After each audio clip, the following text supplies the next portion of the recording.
Assalamu alaikum, greetings of peace. Welcome to the Dean Show. I'm Eddie, your host. And before I bring out my next guest, let's get into this clip because the topic we're going to be talking about actually revolves a lot around this.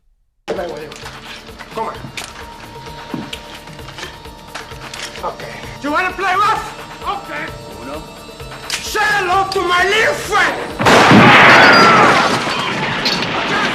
You want to play rough? Okay. Yeah. Okay. Yolanda. Say hello to my little friend. Well, my next guest has an incredible story to share. He was on his way, before this film came out, he was on his way to get deeper and deeper into this type of lifestyle. He was making millions.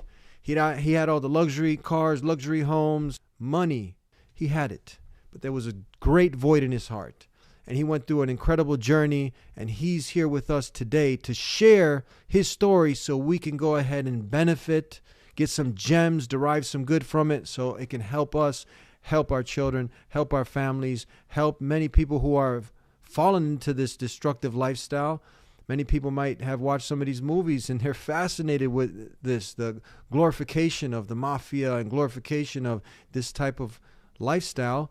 And hopefully from his story, there can be an awakening towards good.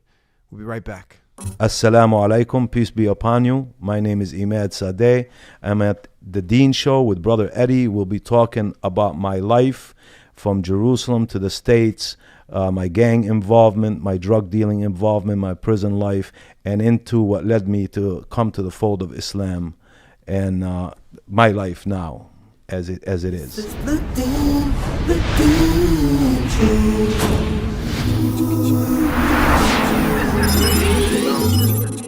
Here with me on the Dean Show, Imad Dean.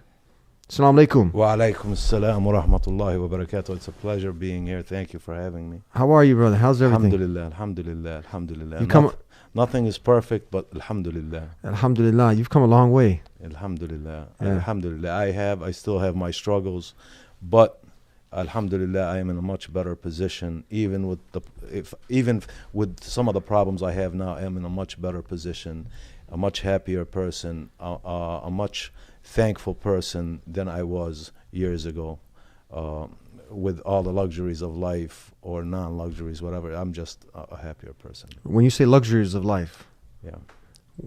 Describe to us, what do you, from the lifestyle that you were leading? Well, I don't want to pretend that my life was all full of luxury. Obviously, it wasn't. If you read the book, we were very poor people. But I am talking about in terms of the beginning of the end for me was hundreds and hundreds of thousands of dollars, any cars we wanted, just those luxuries, materialistic things. It wasn't a happy life. I've never felt like anything that I had actually belonged to me, and I was waiting for somebody to come and actually take it. No matter how much money we had or made illegally, where you went, what how much money you spent, what kind of luxury cars, it didn't matter. But I am much happier now as a person than that time. But isn't that what usually people are chasing? They think, okay, if I get the luxury car, if I get that certain woman, or if I get that status, the power, usually you want the power, because with the power, then you get all the other perks that come with it. That's what it's all about, isn't it? Yes, that's what it's all That's about. life. But it doesn't fill the void. It does not fill the gap. If that's actually a reality, then why do movie stars who have everything, who had much more than I ever had, commit suicide, and they're never happy? So you chase that, but that's not actual happiness. That's not the path that's going to get you where you sleep well, where you wake up well, where life is just much easier, where you could deal with things on a different level. I don't care if you don't have that certain thing, and that for me is Islam and Allah. If you don't have that relationship, If you get a Rolls Royce, tomorrow you're going to want a Lamborghini. If you get a Lamborghini, the next day you want to go back to a Cadillac. And you're never going to end. And if you have 5 women, you're going to want 10 women. And if you have a skinny one, you're going to want a fat one. And if you have a fat one, you're going to want a skinny one. It just never ends. It never ends. That's a road that never ends. And at the end of it, at the end of the day, you know, you wind up, the void is still there. There's no happiness. It sounds like it's just an illusion, a mirage that you keep chasing, and you get to it, then another one pops up. It is. It's a mirage. It's an illusion. And somebody can say, you know, and I'm not trying to say and sound like the money, that, oh, nonsense about money is the root of all evil. That's nonsense. Money without Allah, God, might become the root of all evil. But we need money to survive. We need money to live. Islam does not say don't go and get, avoid money. Don't be a business person. But I just say without that addition, that most important addition, God, Allah, it's nothing. Do you see people, you're talking about having the money, but that's built on iman, on faith, and then you can build off that and do really great things with that money, charitable things, good things, provide for your family, etc., in a halal, permissible manner. But when we see people pretty much worshiping money. Exactly. And we see that often, even within the Muslim community. Yeah, and I can only, when I say the Muslim community, I can only talk as far as my eyes can see. I'm not talking about the Muslim community at large. I'm talking about what I see within. I live on the south side of Chicago. I live in, most of the Arabs don't live too far from me. I don't live in a predominantly Arab neighborhood. And I see that. That's exactly it. That's what you see. Now, you were born in Jerusalem. I was born in Jerusalem in a neighborhood called Sheikh Jarrah, which is probably about less than a mile away from the old city, the old wall, the Al-Aqsa Mosque. Now, we would think that, okay, you're born in Jerusalem, that you got deen. You just, like, you're praying, you're connected to your creator. No. Your iman is like floating high. No. The land is blessed. That does not mean the people are blessed. And I'm not talking about everybody. I'm talking about me. I'm talking about some people that I know. No, the land is blessed, but just because the land is blessed, it doesn't make you a special person. There could be somebody in the middle of New York, in the middle of Chicago, in the middle of a neighborhood that has bars and nightclubs, who's much more blessed than a lot of people within the area of Al-Quds, Jerusalem. Why is that? What happened? I would think that, okay, you're there, you're like in the blessed place there in Jerusalem, next to this, sacred masjid here, and. Yeah. Well, did your parents bring you up into the deen, into Islam? No, they didn't. My mother was illiterate, but one thing about my mother, she loved Allah and she loved Prophet Muhammad alayhi salatu wasalam. She was a very strong woman. She suffered a lot, but she did not know deen. Even now that I look back on some of the things she told me, it was hocus pocus stuff that had nothing. It was cultural stuff. But I know she loved Allah. She lived a righteous life. Now, my father, on the other hand, was a communist. He didn't allow deen. He didn't want deen taught in the house. So just because you're there within those, and then it took me a long time. I really realized years later what our problem was. As in the Middle East, why do we have these problems? Why is this going on? How come I didn't know deen? It's because we left deen, and that's the reality of the situation. We became very nationalistic, and we left the deen, and we separated as a people. Bilad al-Sham split into Lebanon, Syria, and Palestine. And now the people in Palestine, they're Palestinians, and everything is Palestine this and Palestine that, and Lebanon this and Syria and that. So there was more concentration, and this I learned later. I mean, I didn't know this then. Why didn't I know religion? Why didn't I know Islam? Why didn't I know how to pray? Why didn't I know who Imam Bukhari was, who Imam Muslim was, who Ibn Kathir was, who Ibn Taymiyyah was? It's because we weren't taught these things. We were taught more Yasser Arafat, or on the other side, George Habash, split into a different organization, Abu Nidal, and all these figures, rather than Hamza, Umar, Uthman, Ali, Abu Bakr radiallahu anhuma, So that was the situation. There was nothing to teach you the deen for most people. Wow. We usually have a different picture painted in our mind.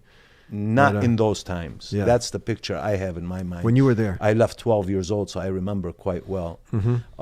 And we came to the land of milk and honey. But you know, a lot of people from our part of the world come to the United States for that milk and honey. Where on the other side, we came because father was constantly in Israeli prisons. Grandfather was arrested. Uncle was serving a long stint. He was the first Palestinian to do an operation against the state of Israel. Unfortunately, he was a communist. He's passed away in Gaza now. So we were forced to come here. First, my father came here in 73, then we came in 1978. That's interesting. A communist. How does that happen in Palestine and the blessed land? And well, if you think back when you had Pinochet, Fidel Castro, the world was split in two. The United States on one side with its allies, and then you had the Soviet Union, and they had this Karl Marx ideology, and it was, the world was split in two factions, communist and non-communist. And so it was thriving in the Middle East. The Ba'ath Party, the Popular Front for the Liberation of Palestine, Jamal Abdel Nasser with his socialist movement in Egypt, and so on and so on. So this is what was eating up the Middle East at the time, so or the whole world. Yeah. Mm-hmm. So then you come over to the land of milk and honey, And for the American dream. Yes, and it was a place where it was a beautiful place. It was much different than I had heard, because I heard that the streets were paved with gold. When I landed, I thought I was gonna see the streets paved with gold. That's what your impression was? That's the picture you had in your mind? That's what they teach us back home. Yeah?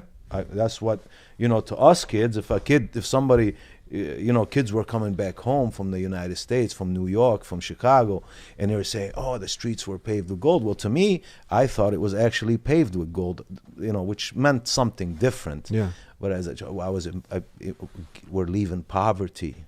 We ate bread with sugar and grease that was given to us by the United Nations.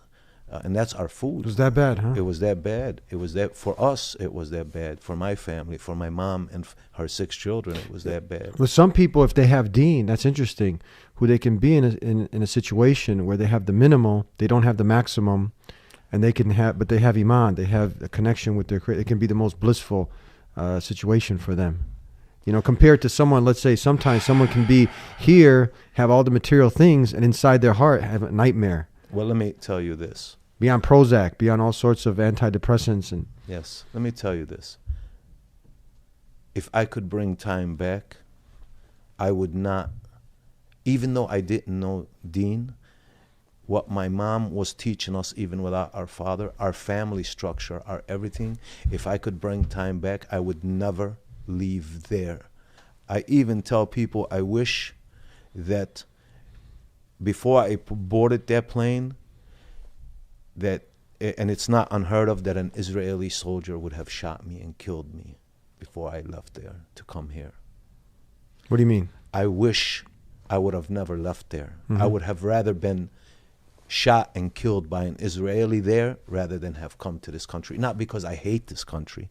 It's a great country. It's a good country. Allah is blessing it for certain reasons.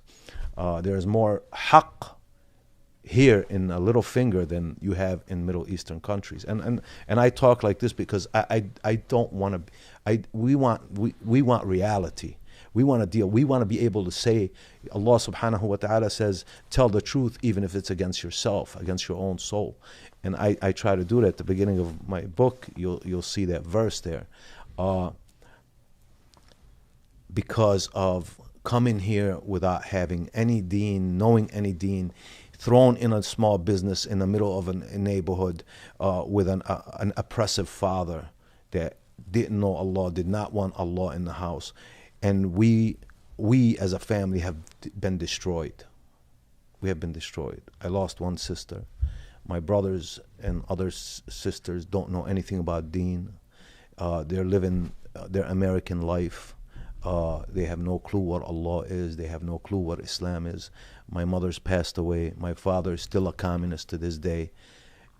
So I would have rather never left that land and stayed there, and I would have learned Deen, and my brothers and sisters would have possibly learned Deen. Things changed in them, especially in Palestine, where there was no hijab there. The only ones that wore hijab when I was there was the old ladies from Jerusalem or from the Hebron, the old ladies, 100 years old, where they wore, Do you think that's because you have a lot of Christians, you have a lot of God, what we'd say, people who are God-fearing people who are trying to get close to God, who see what's going on in the culture. They see, the pornography, the illicit relationship with the kids, the promiscuity, the gangs, the violence, the mass shootings, all these things that pretty much the disrespect for parents and all these other things. You're talking here in the States. Yeah, yes. here. So of course, you see the decapitation of the home, the family. If you go back in American history, the further you go back, you don't even have to go back that far. Yeah. The change I've seen from 1978 to 1978 to 1987, forget now, the change was so fast and so radical in this society that it's unbelievable. The dismantling of anything to do with God out of the schools, and I mean the churches are empty. There's nothing. The pornography, and it poisons all of us. Mm-hmm. It poisons all of us. It drags all of us into it.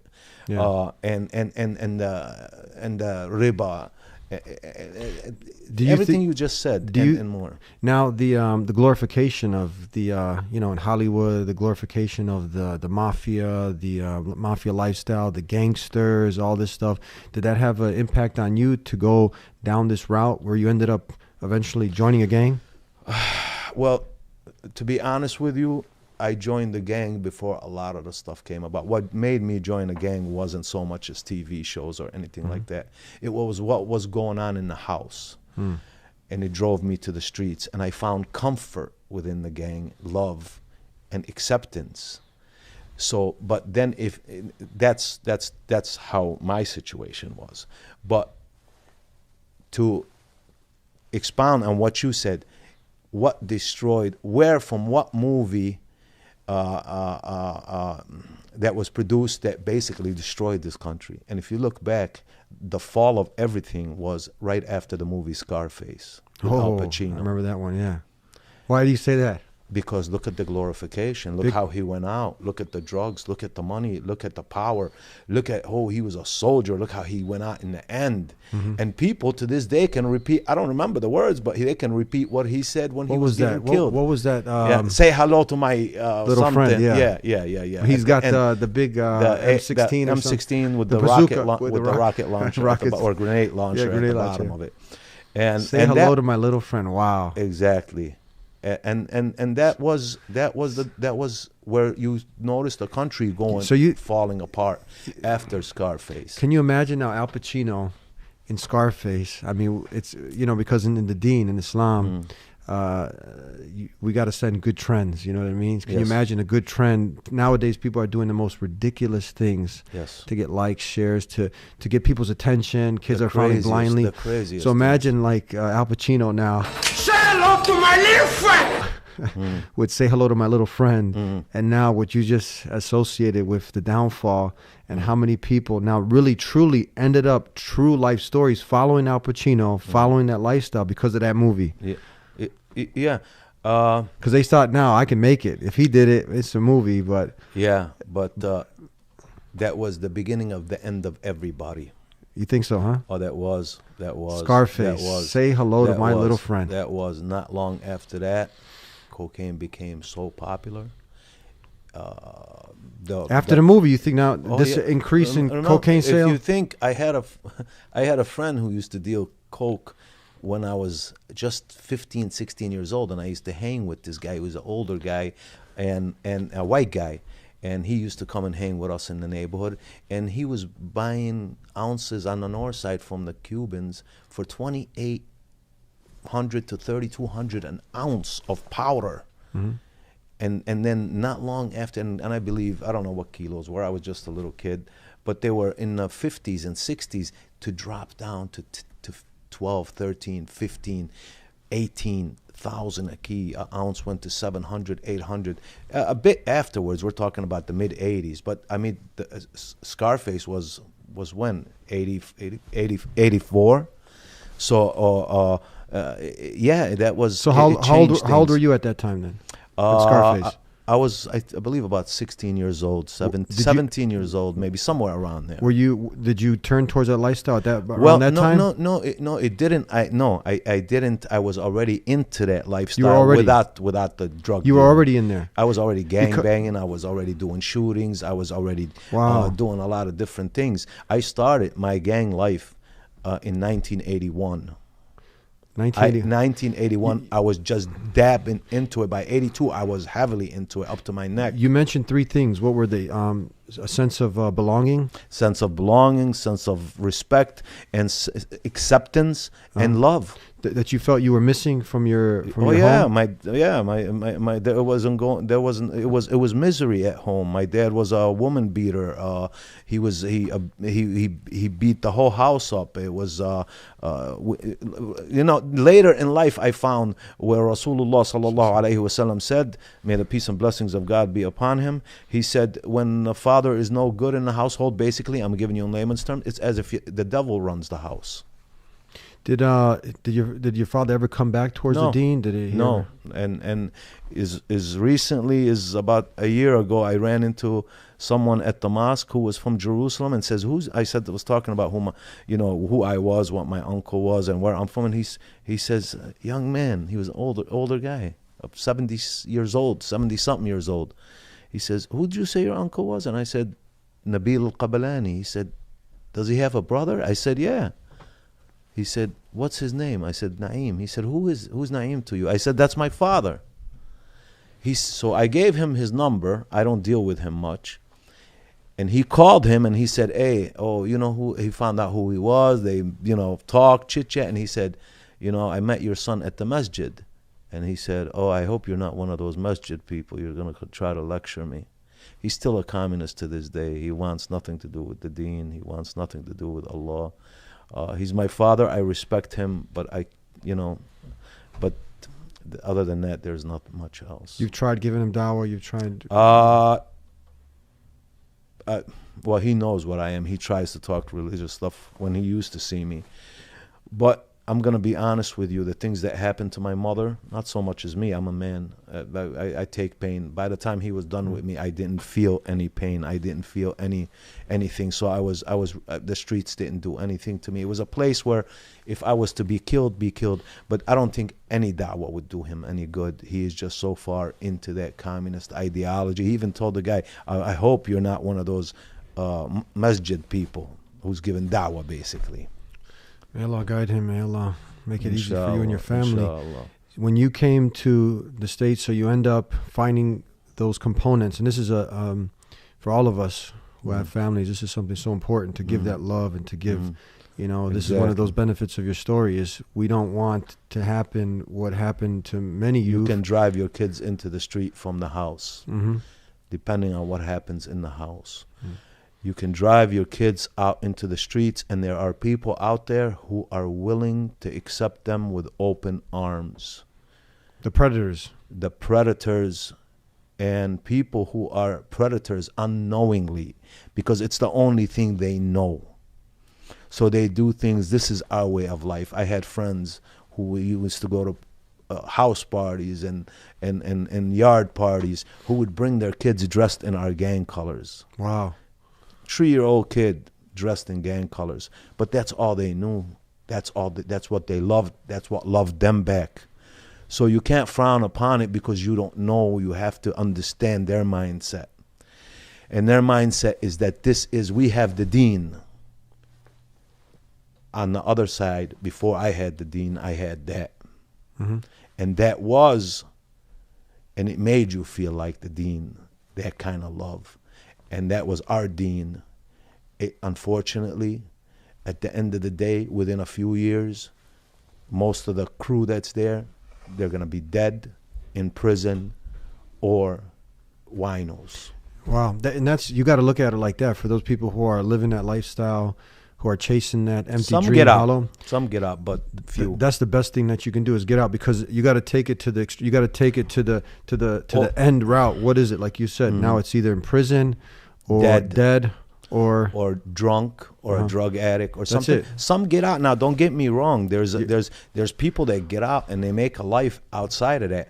But 10 people, 2-3 people make out, and then the rest are done. That's not a good number. Or like Tony Soprano. Well, no, what's his Scarface? Al Pacino in the movie. He died also. He died in the end. They all exactly. die. They all die at the end. Exactly. And we're all gonna die at the end. But not, yes.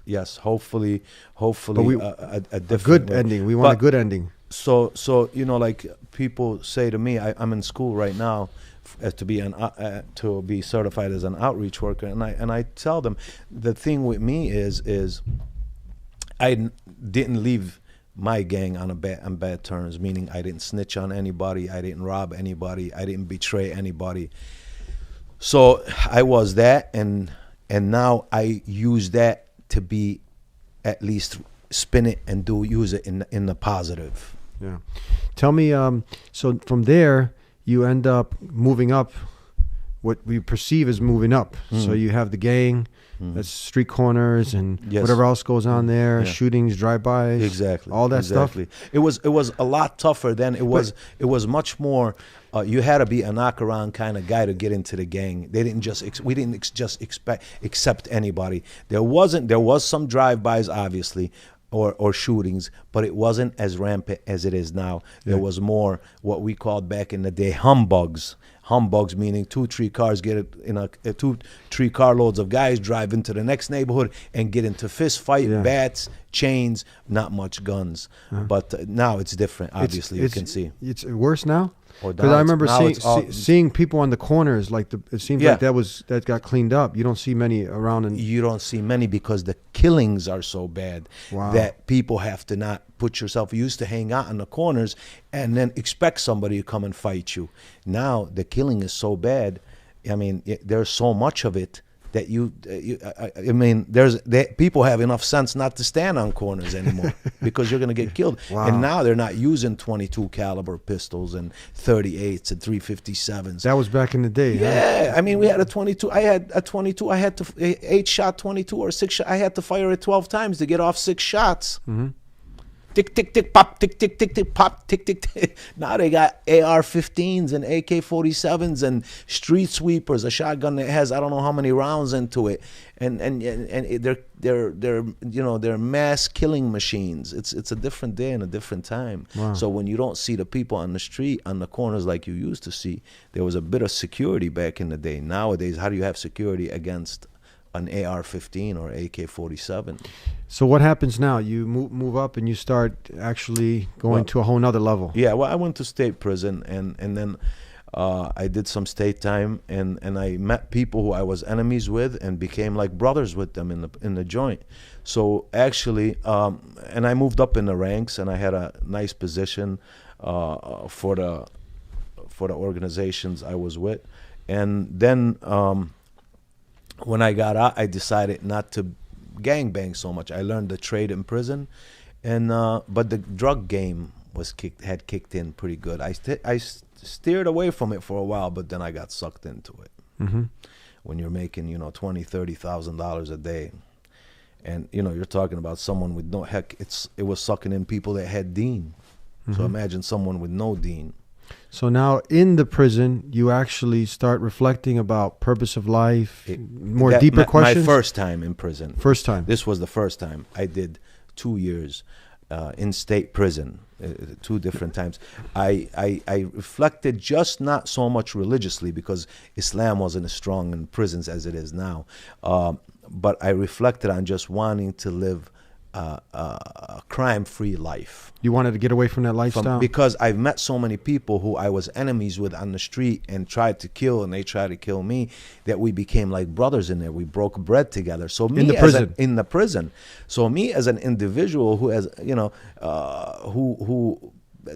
I try not to be I try not to be a phony. I said, how am I going to get out and I'm going to see this guy in 2 neighborhoods away and fight with him? Yeah, I'm breaking bread with him now. So that was the reflection on that kind of thing, not Dean at the time. When you look back like, okay, why was I fighting, shooting these people? It's like for some of the silly, most nonsensical things. For a fight that was there before I came there, how it started, God only knows. But if we look back on some of the gangs, most of them, or a lot of them, had been started by, they started, like, for instance, the Saints, what I was a baseball team of Lugans. The neighborhood was a Lithuanian neighborhood of a baseball team, and it carried from a baseball team to turn into a gang, a little fist fight, another fist fight, another my neighborhood, your neighborhood now, and no one really knows. No one really knows. Even now, the gangs, they don't even. And I'm not trying to down anybody or anything. They don't even know why or what their history is, or how they became about, and what they were 10 years ago, and what they are today, because everything has changed. What was today, or what you were a part of, is not what's going to be tomorrow, and what you're a part of tomorrow. Yeah. It just changes. Is that exclusively the evolution of gangs? Is that exclusively here to Chicago, where you have the folks and then the people, and then under that category people, then you have the subcategories of gangs, kings, Latin kings? Yeah, and what else? Is that exclusively here to Chicago, or does that spread beyond? I'm sure it spreads beyond, but not 2 cities' problems, gang problems, are the same. The issues in Boston are not the issues of Chicago. How you deal with Boston is not the way you deal with Chicago. And I'm talking about eradicating this problem, and it's going to take a lot. But but no, it's not exclusively for Chicago. Are those the top gangs still? Do they still have the folks and the people? Yes, but it disintegrated. Yeah, it disintegrated, and I talk about it in my book about when it disintegrated. Back in the day, you could go to a 2-6 neighborhood and find two boys, Satan disciples there. These were all folks, Latin souls, what maniac disciples, Spanish cobras, and you could find them all within each other's neighborhoods, because that you had the 2 organizations, which was the Latin folks, and then you had the Latin people, which was the Kings, the Deuces, the Latin Brothers, and so on, or Stone Kents, Counts, and so on. But now it's disintegrated. Now everybody's fighting everybody. Within the joints. So there. I'm sorry. Go ahead. Within the prison system, it's still that folks and people separation, and they're connected. But on the street, everybody's fighting everybody. So they're still around, those gangs, but now they're just they're at each other's throats even worse. Exactly. Yeah. Wow. Now it doesn't get better; it just gets worse. It got worse. It got worse, and it's all started to disintegrate. If you read the book, I don't want to tell too much about it, but it started about in 1986 for everything to fall apart. 1986, where everything started to disintegrate. But these leaders of these, what's the main top gang in Chicago? Are they I mean, there's really no main top gang. I mean, you have big gangs. What's the biggest gang with the most numbers? Probably the Latin Kings have a big number. I mean, Gangsta Disciples have a big number. Vice Lords have a big number. These are big organizations. Don't some of these gangs, like the Vice Lords and the Stones, they kind of try to incorporate into their teachings Islam somehow? Of course, but not so much on the folk side. But even though a lot of folks became Muslims, but their affiliation is one thing, and then I'm sure they moved on. I have a lot of Gangsta disciples and black disciples, good brothers who reverted to Islam. But on the other part, what you're talking about is even from way back in the day. You're talking about Black P. Stones. Yeah. Some vice lords, El Rukns at one time, they had adopted things from Islam into into their. They try to put it in the Moors they call them, which is Black Pea Stones used to follow the Moorish Science Temple of America once upon a time. A lot of them. I mean, I don't know, and I wouldn't want anybody to feel like I'm talking about how they function now or what they do. Now things have changed. I'm talking about what I've seen in the past. I've been out of the arena so long. Have you had success in your outreach? Because that's what you're trying to do now. I've volunteered I got out of federal prison in 2004, and I volunteered from 2005 back and forth. But you always have successes. We've always done outreach. We've done outreach when we were in gangs. To the negative, you want to be this, hey bro, you're a tough guy, man, would you, this and that. We've always done that and represented our cliques and our gangs and so on and so on. So we've always done outreach in the negative. And then when in prison, whether you're a Christian or a Muslim, where you do outreach to try to teach people about Islam, and people came to Islam. So yet there's those success stories. And then out here with young people, there's those success stories. You can't reach everybody, but it's a good start. Yeah. What was it about Islam now that, okay, you came back, you're in the prisons, and they say a lot of times when you're in this environment now, you're away from all the luxuries of life. It forces you, being in a cage, to think now. You started to think. What was it about Islam that had you convinced? Because a lot of people follow in their father's footsteps. They follow in the adults that are around them. So you didn't have some of the best influences. You weren't well grounded in Deen. What was it that had you really convinced of Islam that you're here with us today? Well, let's start like this. من يهده الله فلا مضل له ومن يضلل فلا هادي له. Whomever Allah guides to the straight path, He guides, and whoever Allah leaves astray, they're going to be astray. So first of all, I must have done something, or Allah seen something in me that He wanted. He guided me to the straight path. Even though we're talking about I was born a Muslim.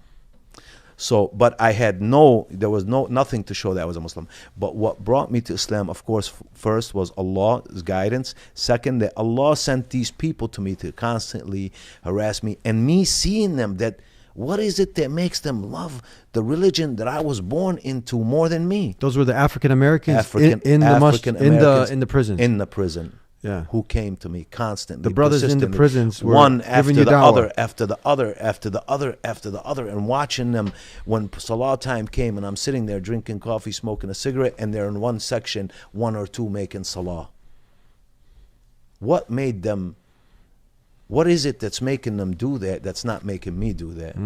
That's a good question. So, finally, I became envious enough. When finally one came, I said, you bring me things to read, I'll study, and if it appeals to me, we're good. And that's when they started bringing me all these things. Sheikh Zindani's books, This Is the Truth. The Book of Science by Dr. Maurice Bukhari. And I realized, wow, you know what? Islam is much bigger than just saying Prophet Muhammad alayhi salatu wasalam. That this invisible entity, Allah, that I can't see, that it was assurance about the seas and about the creation and about the stars and about the science within Islam. Mind stimulating, right? Oh, it shocked me. It shocked me, shook me, and it made me feel happy and understand that Allah truly exists. And you look at His creation, and He's not wrong about any of His creation. A man 1,400 years ago who could not read or write can say these things, and Dr. Maurice Bukhari says it best. The things about the creation of man during Prophet Muhammad's time, alayhi salatu wassalam, the knowledge we had could have never been the work of any man. Yeah. And this Dr. Maurice Bukhari, he was a French Christian.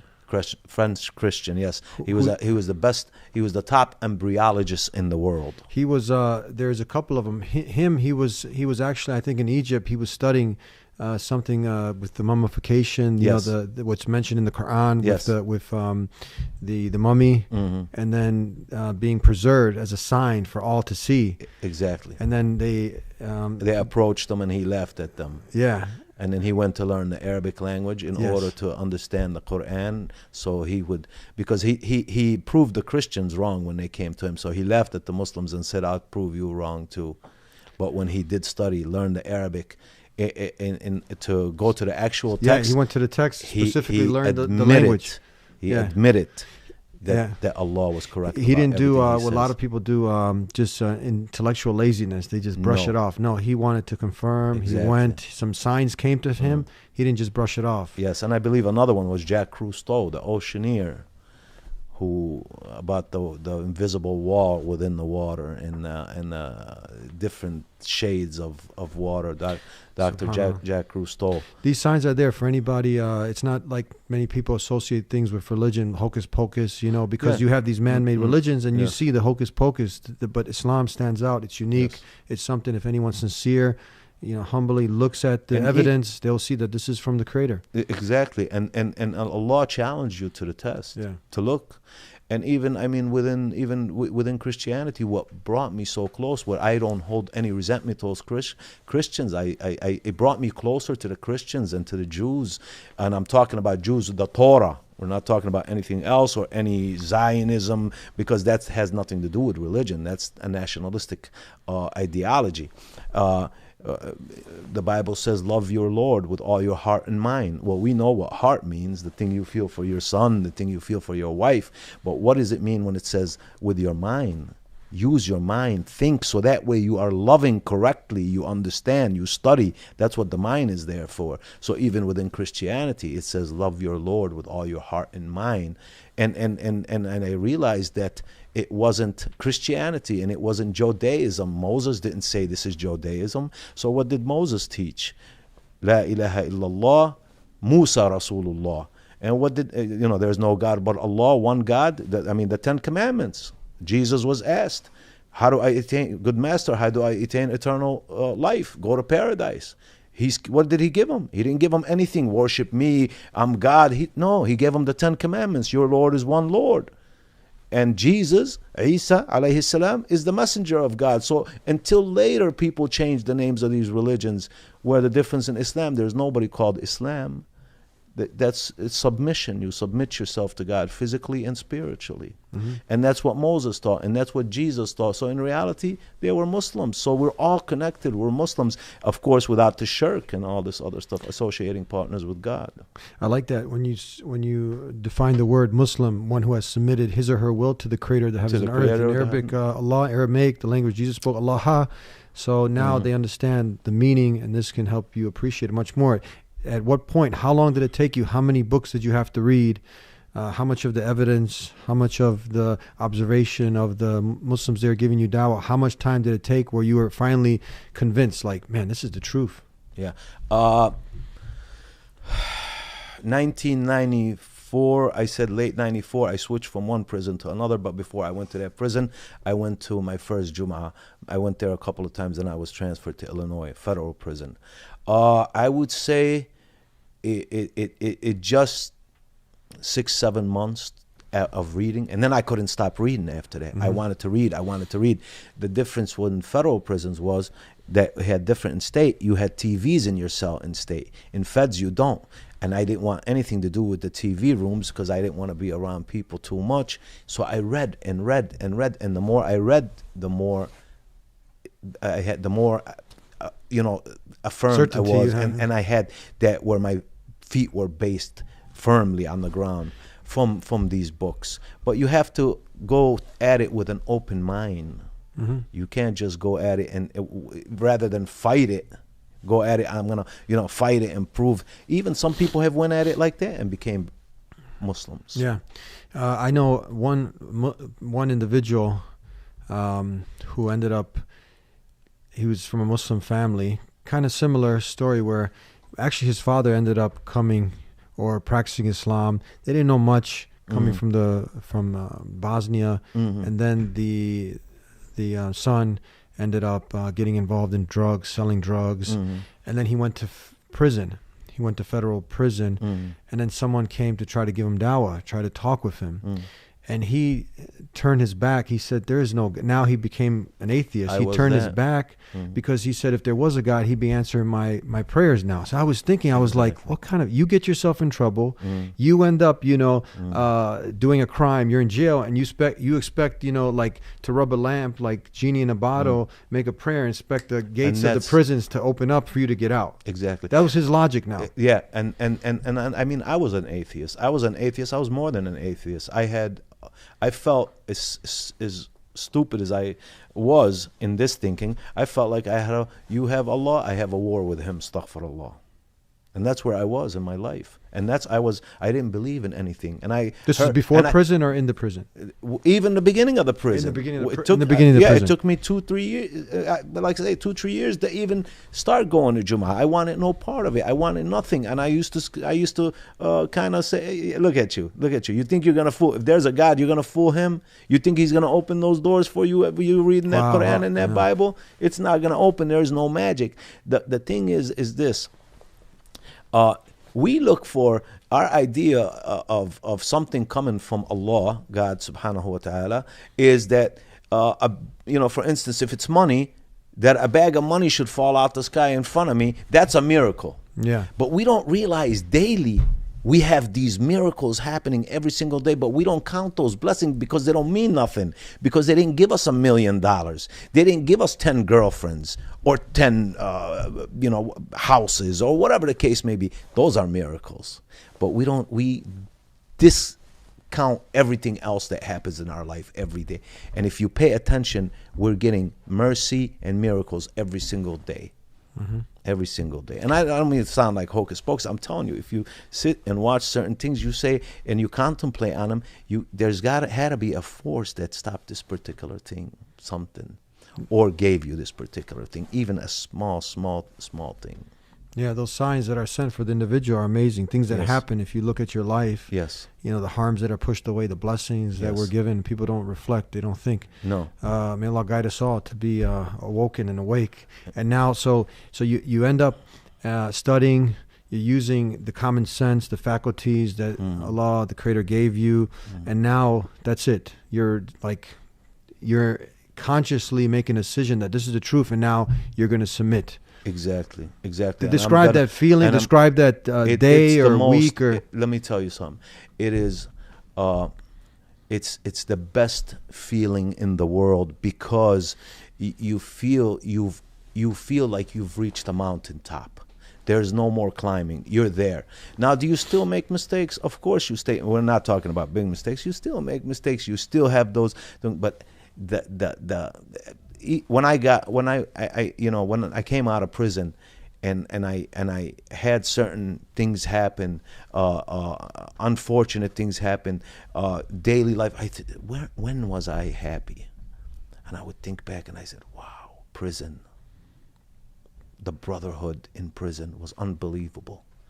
That thing that brothers coming out the joint should be taught." Even from outside people, or they should know, they should learn that don't expect too much when you get out from the Muslim community, because if you do, it can drive you off the path. Mm-hmm. The sheikh that taught me the deen wasn't a prisoner.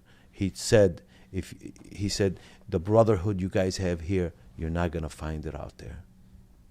You're not gonna, and you don't, and that can discourage people and drive people away. It can cause a lot of different things for an individual if you're not firmly grounded in your deen.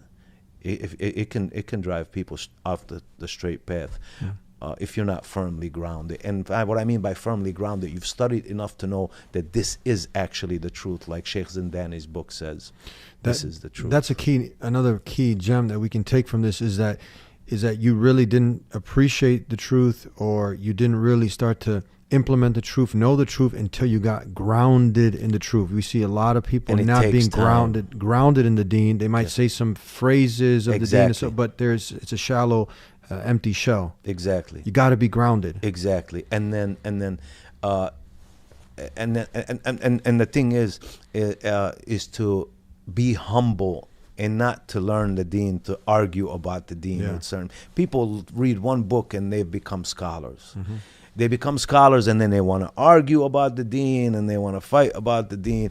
It takes time. I don't know. I said 6 months. It could have been a year. It could have been a year and a half. From the time I got out to now, it's been 16 years. It seems like 16 months. So time flies. I don't know, but I know one thing. You have to come at it. If Allah guides you to this, you have to come at it with an open mind and have patience and study. Mm-hmm. And not listen to what people say. Study, unless it's a sheikh in a masjid and he's teaching you, and it's a well-known masjid that it's on the Qur'an and Sunnah.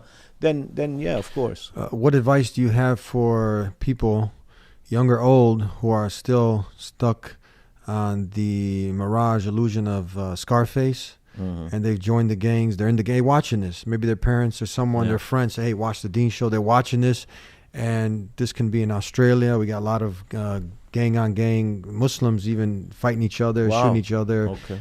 You hear all sorts of horror stories. Doesn't matter. They can be Christian, Muslim, just human beings. Their parents want them to live a good, wholesome life. And they are seeing how you pulled out of that, and you're doing outreach. What advice? What do you tell people who are in that lifestyle? Here's the thing. Exactly what you said. First, it is an illusion, a mirage. There's nothing there. That's one. Two, let's put the blame where the blame lies, too.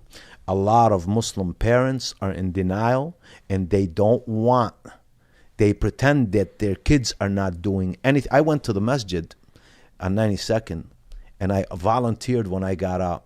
And I said, I'll help your kids. Why? Because I had been seeing in the news that their kids were getting involved in all kinds of, and these are suburbanite kids. These are kids where their families have money, living in beautiful homes, okay? Pretending to be gangsters, and they're not gangsters. Pretending they want this, because I went there and they said, the parents don't want to expose their kids to this stuff.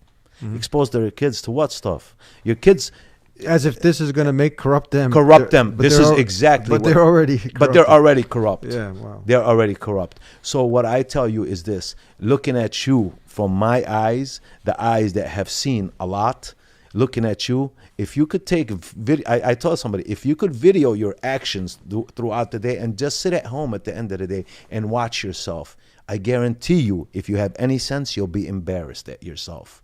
The way you wear your clothes, the way you talk, the way you act, it's even worse than when I was at the time. Because in that time, be honest with you, in that time, some of the things that so-called gangsters are doing would be considered almost homosexuality. You know, not that they're but that's kind of, the old term, man, that's pretty, you're acting kind of gay. You know what I mean? And I'm not harping on gays. That's not my business. I am just saying that's not gangster. That's not gangster. I got a good friend in New York who was a big time dude once upon a time. A lot of celebrities and stuff like that. And we're talking on the phone. We still stay in touch. African American brother, beautiful brother. He's not a Muslim, but he's a great individual. And I told him, I said, it's funny. We live the life. We make no money out of it. The rappers, they rap about the life. They've never lived it, and they make all the money. Mm. Yeah, it's amazing. And that's what you expect if you're out here on these streets. You're going to be a drug addict. You're going to be a drunk. You're going to lose your family and everyone that loves you because you burn all your bridges. Or you're going to be dead or in prison. Those are the only options. There is no other option. That's it. That's your options. It might look glory today, but I guarantee you. And gang life is it's not a long life. It's within 2 years, the whole crew changes or new people come to it, and the other ones are gone. If for my gang, you ask people, who is Stoney, who is Malo, they're forgotten. Yeah. If I could bring those guys back, I bet you they would. I bet, and Allah knows best, they would say, I'd rather live my life and have lived a long life and enjoyed life in peace. Maybe not rich, but in peace and enjoyed life rather than die for nothing. Have you gotten to talk to some of the higher ups, some of the old timers who were in the gang, and you shared your experiences now with the dean, with the purpose of life, and have this is what this class I'm going to now. It's amazing that you sit in a class, and I'd like to give a shout out to Metropolitan Family Services. That's who's doing this whole thing. They're doing great work. Is that they have a classroom at Kennedy King College with people who were heavily into this. Some of them are my age, older than me, or a little bit under me, who were heavily into this. They're all there working together to try to make a better so gang leaders, gangsters, people who are on the street running the show, they're actually in this class with you. Yes, or have graduated from previous classes. Yeah. It's a 18 week class, Tuesdays and Thursdays. And what is it? How long is the class? What do you guys do there? We basically learn how to do outreach the correct way, and learn from experience and stories and so on, and so success stories, failure stories, with dealing with people who are on the street, at-risk people. Mm-hmm. Yes. Have you had, in your years, have you ever seen some guys in a corner? Have you had some kind of situation where you feel confident, walked up to them and say, hey, what are you guys doing? You know, and share some of these. It was much more, it was not quite walk into the corner, but dealing with them on a regular, whether you run into them in their car, your car, at a car wash, in the neighborhood, walking in the neighborhood, on a phone, through social media, Facebook, things like that. Much more than just finding people on the corner and talk. That's what this is now. That's what we do now. Do you feel they're more receptive, knowing that? Because they're like that void you were saying. You had, the hundreds of thousands of dollars you're making, the fans, millions, millions, once upon a time, millions. Yeah. So making the millions, you've got all of the luxuries, the cars, everything a man wants. Yes. Right, but there's still the void in your heart. Of course, there you're not like some would think. You've made it. It's a Jimmy Dean lifestyle: live fast, die young. Jimmy Dean lifestyle: live fast, die young. That's what it is. You know, Jimmy Dean was a young guy who was living the fast life. He died in a crash. Yeah, flying in his car. And that's what it is: a Jimmy Dean lifestyle. You live fast, you die young, and the thing is with these individuals is there's not much. I wish on the other part of outreach, I wish there was more we could do in bringing back the trade schools and giving these kids something other than to sit there idle in a neighborhood where they don't exit this street to this street, that street to that street, and that's where the love is. Yeah. In reality, it's a destructive love. It's not. It's an illusional love. Yeah, sure, we love each other. Yeah, I loved my boys. Yeah, they loved me, and that's true. It was there, but there's not much more. You need more than just love and negativity. You need love with some positive, and you gotta do something to build upon. The foundation is weak, so it always falls. Wow, this is hopefully people that are tuning in, they can. Especially people who are espousing, who are just still caught up into the glorification of watching some of these movies, Godfather, Goodfellas, and all the other gangster movies that are out there, and flip that from being a gangster to being a upright warrior. I like the term warrior. This is Mujahid, someone who is outstanding character, who's upright and honest human being, who's trying to make the societies a better place. And to the Muslim community, when I talk to Muslims, to the Muslim community, a bit of advice, inshallah, not out of arrogance, but out of respect. I talk to them, when I'm done talking to them and express some of my background, they're shocked, their jaw hits the floor. And the first thing they say, well, Allah will forgive you. That's not what I told you the story about. I know Allah will forgive me. I don't need for you to tell me Allah forgive me. The issue is with us Muslims, we need to understand that just because someone was in the dunya bad, they couldn't have known, especially if they didn't know about Islam. Let's go to one of the best Muslims ever in the history of Islam, Umar ibn al-Khattab radiyallahu anhu. Umar was the biggest thug in Mecca. He was a drunk, he was a womanizer, and he became a Muslim. We don't hold everything he did before he was a Muslim against him and say Islam spread to the furthest horizon under his rule. Yeah. You know, Rasulullah sallallahu alayhi wasallam said if there was another prophet it would be Umar. Yeah. Radiallahu anhu. So we need to humble ourselves as people and accept someone when they come to us, especially if they have proven 16 years out of prison. My whole 13 years in prison, when I was in prison, by the time I got out, I would go to team meeting every 6 months. They would look my file over and over again to try to find something. You've been in here 10 years, you haven't received the incident report? It's almost unheard of.